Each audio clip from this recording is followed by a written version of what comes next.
Good morning, students. Today we will discuss about why do we need a parliament in class 8th, chapter 3, civics. We in India pride ourselves on being a democracy. Bharat एक democracy country है, तो जितने भी democracy countries होती हैं उनमें parliament होता है। हम इसको डिटेल में आगे पढ़ेंगे, पहले थोड़ा सा रीडिंग कर लेते हैं। Here we will try and understand, हम यहाँ क्या समझने की कोशिश करेंगे, the relation between the ideas of participation in decision making and the need for all democratic governments. हमें डेमोक्रेटिक गवर्नमेंट्स की और डिसीजन मेकिंग में पार्टिसिपेशन का आइडियाज़ के बीच क्या रिलेशन है उसके बारे में पढ़ेंगे। To have the consent of their citizen की जो कंसेंट्स होती है उसके बारे में। It is these elements that together make us a democracy. वो कौन कौन से एलिमेंट्स हैं जो हमें एक डेमोक्रेसी बनाते हैं। And this is a best expressed in the institution of the parliament, और ये सबसे अच्छा एक्सप्रेशन होता है पार्लियामेंट में। पार्लियामेंट इंस्टीट्यूशन एक सबसे अच्छा एक्सप्रेस करने का डेमोक्रेसी का एलिमेंट है, जहाँ पे हम अपनी भावनाओं को, अपनी बातों को रख सकते हैं। We will try to see how the parliament enabled citizens of India to participate in decision making. हम ये भी समझने की कोशिश करेंगे कि जो सिटीजन्स हैं इंडिया के, वो कैसे किसी डिसीजन मेकिंग में पार्टिसिपेट करते हैं और गवर्नमेंट को कंट्रोल करते हैं। Thus making it is the most important symbol of Indian democracy. ये सबसे मोस्ट इम्पोर्टेंट सिंबल्स है इंडियन डेमोक्रेसी का एंड की फीचर ऑफ द कॉन्स्टिट्यूशन। और कॉन्स्टिट्यूशन का एक फीचर्स भी है। सॉरी। अब व्हाट इज कॉन्स्टिट्यूशन? कॉन्स्टिट्यूशन क्या है? तो कॉन्स्टिट्यूशन ए स्पेशल या simple documents in which lay down rules and regulations. एक ऐसा डॉक्यूमेंट्स होता है जिसमें हाउ टू रन गवर्नमेंट कैसे चलेगी, रूल्स एंड रेगुलेशन क्या होंगे, हर एक के बारे में दिया गया है इस बुक में। बंच ऑफ लॉज भी हम कह सकते हैं कि एक समूह है कानूनों का कॉन्स्टिट्यूशन, जिसमें हर एक इंस्टीट्यूशन के बारे में रूल्स दिए गए हैं, रेगुलेशन दिए गए हैं कि कैसे इसको चलाना है। और ये डेमोक्रेसी में कंपलसरी होता है अकॉर्डिंग टू गवर्नमेंट कि हमारा कॉन्स्टिट्यूशन कैसा है। Why should people decided India India as we know become independent on 15 August 1947. Preceding this was a long and difficult struggle in which many sections of society participate. हम सब जानते हैं कि Bharat independence कब बना? 15 अगस्त 1947 में। और एक बहुत ही जो सोसाइटी ने पार्टिसिपेट किया, ये बहुत ही डिफ़िकल्ट स्ट्रगल था, एक लंबा, तब जाके हमें ये आज़ादी मिली। इसमें हर एक सोसाइटी के सेक्शन के लोगों ने इसमें पार्टिसिपेट किया था, तब जाके हमें इंडिपेंडेंस मिला 15 अगस्त 1947 को। तो people from various backgrounds join the struggle and they were inspired by the ideas of freedom, equality and participation in decision making. अब जो ये स्ट्रगल था, इसमें डिफरेंट बैकग्राउंड के लोगों ने पार्टिसिपेट किया, और डिसीजन मेकिंग में जो पार्टिसिपेशन, इक्वलिटी का, फ्रीडम का जो आइडियाज़ आया, उससे इंस्पायर्ड हुए ये। अंडर कॉलोनियल रूल यानी ब्रिटिश रूल में the people had lived in fear of British government. British government के समय पीपल बहुत डर के रहते थे ब्रिटिश गवर्नमेंट के समय, and did not agree with many of the decision that they took. और बहुत से ऐसे उन्होंने डिसीजन लिए ब्रिटिश गवर्नमेंट ने, वो डिसीजन से एग्री नहीं थे इंडियंस। तो what they faced grave danger if they try to criticise these decisions. और अगर वो इन चीज़ों का क्रिटिसाइज करते थे, इन डिसीजंस का, तो उनके ऊपर बहुत खतरा रहता था। The freedom movement change this situation. आगे चल के जो फ्रीडम मूवमेंट हुआ उसने ये सारी चीज़ों को चेंज कर दिया था। The nationalist began to open criticise the British government and make demands. जो हमारे नेशनलिस्ट थे, राष्ट्रवादी थे, जो राष्ट्र के बारे में सोचते थे, राष्ट्र को अपने प्रेम करते थे और अपने नेशन को आज़ाद कराना चाहते थे, उसके लिए स्ट्रगल कर रहे थे अगेंस्ट ब्रिटिश रूल के, तो उन्होंने ओपनली क्रिटिसाइज, आलोचना, बुराई करनी चालू कर दी थी ब्रिटिश गवर्नमेंट की, और कुछ डिमांड्स करने लगे थे। एज फॉर बैक इन 1885, अगर हम पीछे चलते हैं 1885, the Indian National Congress demanded that there be elected members in the legislative with a right to decision, discuss and budget and ask question. 1885 में फॉर्म्ड हुई थी, एस्टेब्लिश हुई थी इंडियन नेशनल कांग्रेस, यानी जो सबसे भारत की इस समय बड़ी पार्टी है इंडियन नेशनल कांग्रेस, उसकी स्थापना 1885 में हुई थी और उसने डिमांड की थी कि जो इलेक्टेड मेंबर्स हैं लेजिस्लेचर के, वो बजट पर डिस्कशन कर सकते हैं और क्वेश्चन भी पूछ सकते हैं, उन्हें ये डिमांड्स रखी। तो the government of India act 1909 allowed for some elected representations, जो एक्ट आया है ब्रिटिश से इंडिया में, गवर्नमेंट ऑफ एक्ट 1909 में, इसमें कुछ इलेक्टेड रिप्रेजेंटेशंस को अलाउ कर दिया था इस तरह की क्वेश्चनिंग करने के लिए। While the early legislature under the British government were in response to the growing demands of a nationalist. अब जो अर्ली लेजिस्लेचर थी ब्रिटिश गवर्नमेंट में, उसमें नेशनलिस्ट की जो डिमांड थी वो लगातार इस तरह के रिस्पॉन्स के लिए बढ़ रही थी। They did not allow for all adults to vote, not could people participate in the decision making. वो पार्टिसिपेशन नहीं करने दे रहे थे, उन्होंने अलाउ ही नहीं किया था कि सब वोट करें। कुछ को वोट देने का अधिकार दिया था, राइट टू वोट का, पूरी सोसाइटी को नहीं दिया था जैसे आज है। सबको वोट देने का अधिकार है, चाहे रिच हो, पुअर हो, ओल्ड हो, यंग हो, हर किसी को। लेकिन 1909 के जो एक्ट आया था, गवर्नमेंट एक्ट, उसमें कुछ सेक्शंस को ब्रिटिश गवर्नमेंट ने राइट टू वोट दिया था हर किसी को नहीं था।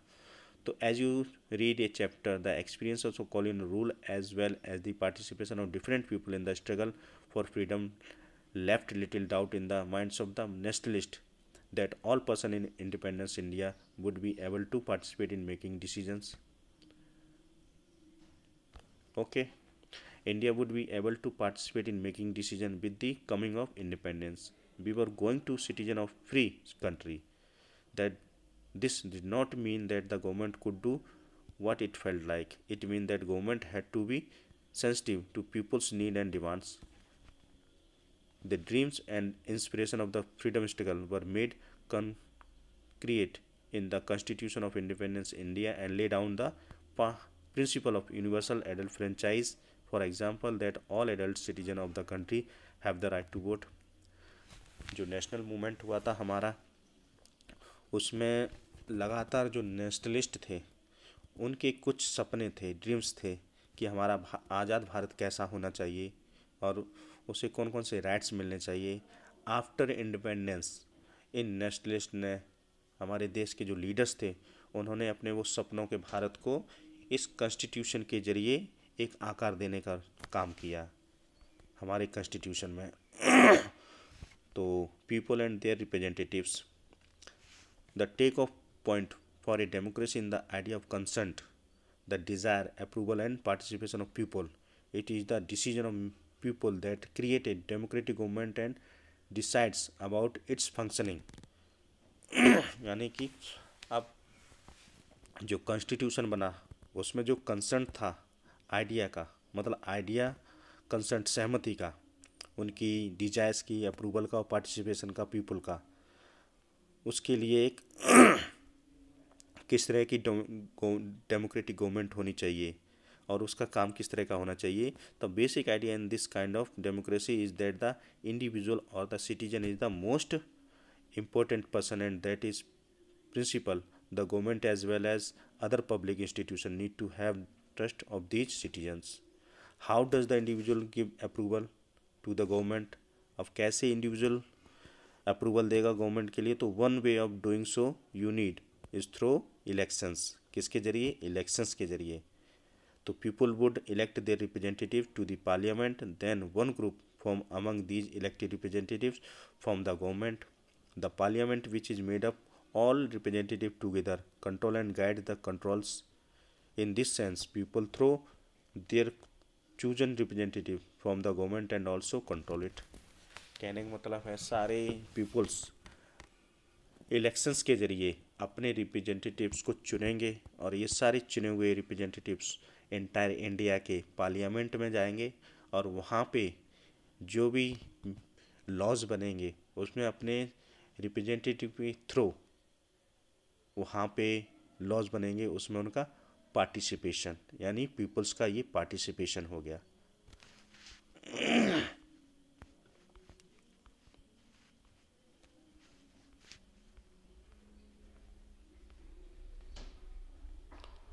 चलिए, the role of the parliament, it's most important topic, the role of parliament. अब पार्लियामेंट का रोल क्या होता है, तो पार्लियामेंट से पहले थोड़ा सा कॉमन जो बेस है, बेसिक थिंग्स हैं डेमोक्रेसी की, उन पे हम डिस्कशन करते हैं। Let's start discussion about basic things of parliament या इंडियाज डेमोक्रेसी। तो पार्लियामेंट से मीन्स होता है, यहाँ पे पार्लियामेंट के 3 कंपोनेंट्स माने गए हैं। आपका लोकसभा, जिसे लोअर हाउस भी कहते हैं, निम्न सदन, एंड राज्यसभा, जिसे अपर सदन भी कहते हैं या उच्च सदन, एंड थर्ड एलिमेंट प्रेसिडेंट।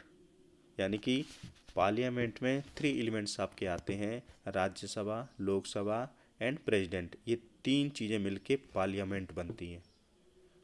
अब पार्लियामेंट का मेन काम क्या होता है, तो पार्लियामेंट के 1 हाउस, लोकसभा यानी निम्न सदन, लोअर हाउस से 500 total in our constitution seats कितनी, 552, 552। लेकिन what how many seats elections होते हैं, तो वो होते हैं 545 सीट्स पे, 545 सीट्स पे पूरे इंडिया में इलेक्शंस होता है। ओके, जो पार्लियामेंट का जो लोकसभा होता है, उसमें कॉमन लोगों द्वारा जो वोट किया जाता है, जो चुने हुए रिप्रेजेंटेटिव होते हैं, वो वहाँ पे पहुँचते हैं। तो पूरे भारतवर्ष में, इंटायर इंडिया में 545 सीट्स हैं। इनमें कुछ रिजर्व सीट भी हैं, जो कि लोअर सेक्शंस होता है, जिन्हें प्रॉपर रिप्रेजेंटेशन मिले हमारे पार्लियामेंट में, क्योंकि एक ही तरह के लोग ना रहें, हर एक ग्रुप का, हर एक सेक्शन का पीपल को पहुंचना चाहिए पार्लियामेंट में। इसी सोच के साथ हमारे जो लीडर्स थे, उन्होंने ये जो कॉन्स्टिट्यूशन बनाया कि हर एक का रिप्रेजेंटेटिव्स होना चाहिए पार्लियामेंट में, तो उन्होंने सीटों को रिजर्व कर दिया था SC, scheduled caste and scheduled tribes के लिए।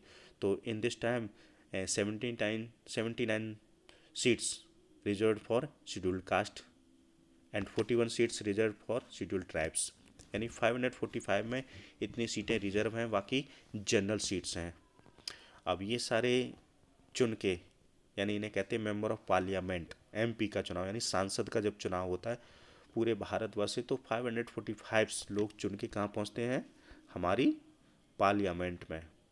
अब यही लोग पार्लियामेंट में जाके फिर क्या करते हैं, अब जो कि लोगों ने चुना है, तो ये माना जाता है पीपल ने इन्हें इलेक्ट किया, तो पीपल का ये पार्टिसिपेशन हो गया, क्योंकि पीपल के बीच से ही, पीपल के लोगों के बीच का जो कॉन्स्टिट्यूएंसी होता है, जहाँ से चूज करते हैं, उनका पसंद का, उन्होंने अपने पसंद का एक रिप्रेजेंटेटिव से पार्लियामेंट में भेजा है, तो वो पीपल्स पार्टिसिपेशन हो गया। और वहाँ पे जो भी लॉज बनेंगे उसमें उसका कंसेंट रहेगा, सहमति रहेगी, तो वो मानी जाती है लोगों की जो डिमांड थी लॉ की, वो वहाँ पे बना है, यानी लोगों का पार्टिसिपेशन हो गया।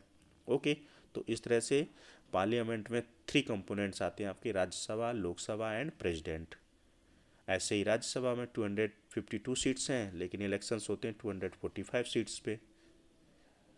चलिए, अब थोड़ा सा रीडिंग कर लेते हैं, इसमें क्या क्या चीज़ें दी गई हैं। तो created after 1947, the Indian parliament is an expression of the faith that the people of India have in principle of democracy. क्योंकि मैंने अभी बताया आपको कि ये एक्सप्रेशन ऑफ द फेथ है, कहाँ पे, पार्लियामेंट में, क्योंकि पार्लियामेंट में आम लोगों का पार्टिसिपेशन होता है, यानी लोकसभा में, पार्लियामेंट के लोकसभा में। India have the principle of democracy, these are participation by people in the decision making process and government by consent. और इसी को कहते हैं जो गवर्नमेंट बनती है बाय कंसेंट बनती है, यानी इतने लोग वहाँ पे क्या करते हैं, डिसीजन मेकिंग में, प्रोसेस में पार्टिसिपेट करते हैं लोगों को, मतलब इनके द्वारा चुने हुए representatives. The parliament is our system has immense power because it is the representative of the people. क्योंकि तीनों में सबसे पावरफुल क्या होती है, हमारी लोकसभा होती है, इसलिए जो सबसे इमेंस पावरफुल है वो हमारी लोकसभा है, क्योंकि यहाँ पे कौन होते हैं, लोगों के रिप्रेजेंटेटिव्स होते हैं। Elections to the parliament are held in the similar manner as they are for the state legislature. Parliament के ऐसे ही चुनाव होते हैं, मैंने अभी बताया आपको, मेंबर ऑफ पार्लियामेंट है, एमपी यानी सांसद का चुनाव होता है, बड़ा क्षेत्र होता है, बड़ी कंस्टिट्यूएंसी होती है, बिग कंस्टिट्यूएंसी होती है। देन स्टेट कंस्टिट्यूएंसी ऐसे ही स्टेट कंस्टिट्यूएंसी में भी आपके पार्ट होते हैं, विधानसभा, विधान परिषद, ठीक है।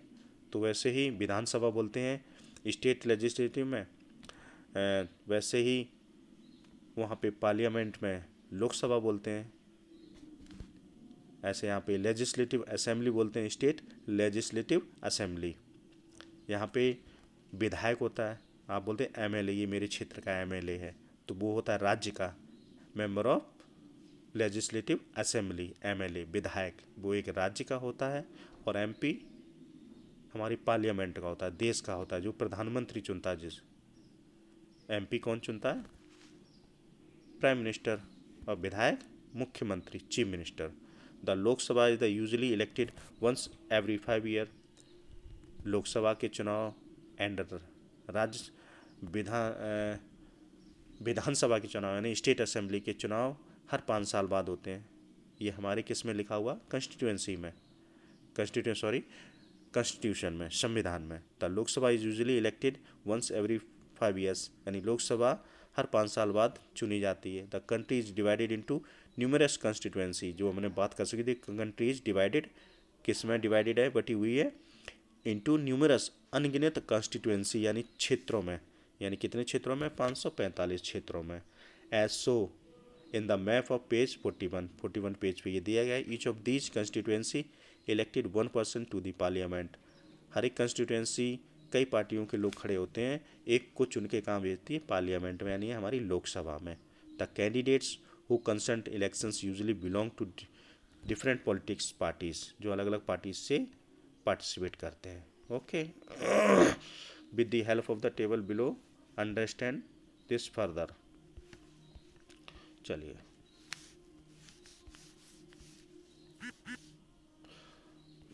Once elected these candidates become member of parliament or MPs. बता चुका हूँ भैया, डिस्कशन कर चुका हूँ। जो पार्लियामेंट के लिए एक बार चुन लिया जाता है तो वो कौन हो जाता है? एमपी, मेंबर ऑफ पार्लियामेंट, यानी सांसद हिंदी में बोलते हैं। These MPs together make up the parliament, और यही सब मिलके यानी 545 जो मेंबर्स होते हैं मिलके पार्लियामेंट बनाते हैं। Once election to the parliament have taken place, the parliament needs to perform the following functions. जब इस तरह के चुन लिए जाते हैं 545 सदस्य, और जो एक इनमें से बहुत सारी पार्टियां पार्टिसिपेट करती हैं, यानी अपने मेंबर्स खड़ा करती हैं। जो पार्टी सबसे ज़्यादा कैंडिडेट जीतती है, सबसे ज़्यादा 545 में जो सबसे ज़्यादा सीटें लेके आती पार्टी, वही पार्लियामेंट में अपनी गवर्नमेंट बनाती है। उसके बाद जो सबसे पहला काम होता है पार्लियामेंट, वो क्या होता है? To select the national government, यानी वही सरकार बनाती है, उसी को क्या कहते हैं? What called? National government, union government, central government. Okay, इन सब का मतलब एक ही होता है, ये गवर्नमेंट बनाते हैं।